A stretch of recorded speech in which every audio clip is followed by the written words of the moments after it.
really pushing the boundaries of what you can do with Crash Bandicoot. So that's why it looks the way it looks. And, is it, a good question is it sort of like, item per item, like an exact replica, or were there times where you guys went in and changed things around?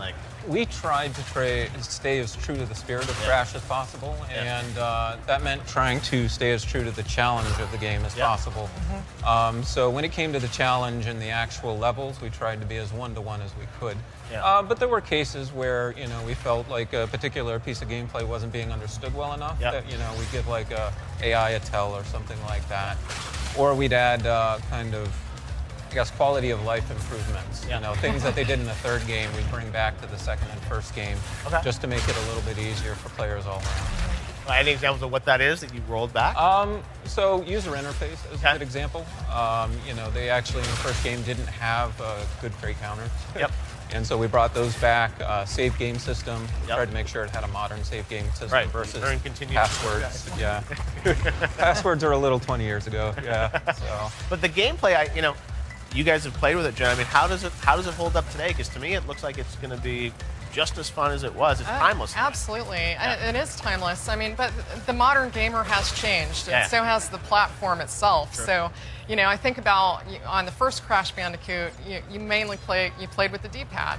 And so we had to spend a lot of time thinking about how is this going to play on the analog sticks and making sure that here's feels side by good. side, showing sort of this is original game, and I mean it's cool because even the colors and everything, you guys do such a good job, I think, sort of matching all of that, which is really it's so cool to see this. But I think it's a great point, Jen. It's like you're right now the analogs, people are used to a certain style of control with these characters. Certainly, I think the handling was probably the most challenging thing out of all of it.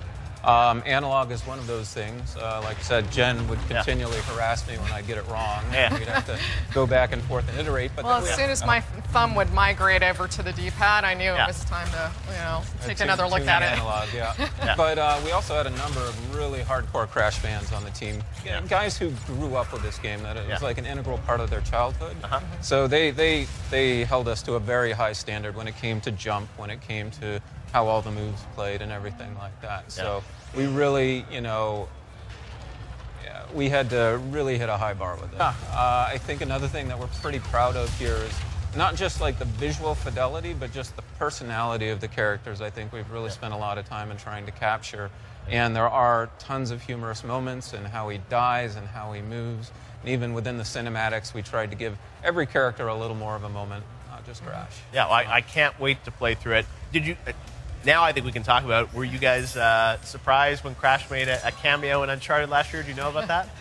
We didn't. I didn't. I was in the dark. I was like, this is nice, getting a little nod before we come out. I know. That was so cool. Unexpected. It was very unexpected. The team was like, hey, come check this out. They're making our game. I'm like, what? No, it's so cool, right? That level coming to life. Yeah, but then it was like, it also was like, eye-opening. It's like, oh, wow, okay. Sony is serious about trying to, really set Crash up for success. So that just made us, even more determined to deliver the goods. Well, I think also just the fan response has been tremendous. I mean, even before we even announced, just as soon as Sean walked out with his T-shirt, everyone just went bananas. And so, that really got us pumped for, delivering the best possible remaster that we could. So it was great. For me, it's like E3 1996. I was a 16-year-old kid, and getting to play Crash here at one of the first E3s was such a huge moment. So it's great. You guys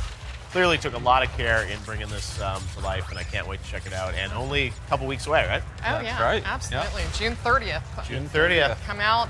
You can pre-order now if you want to.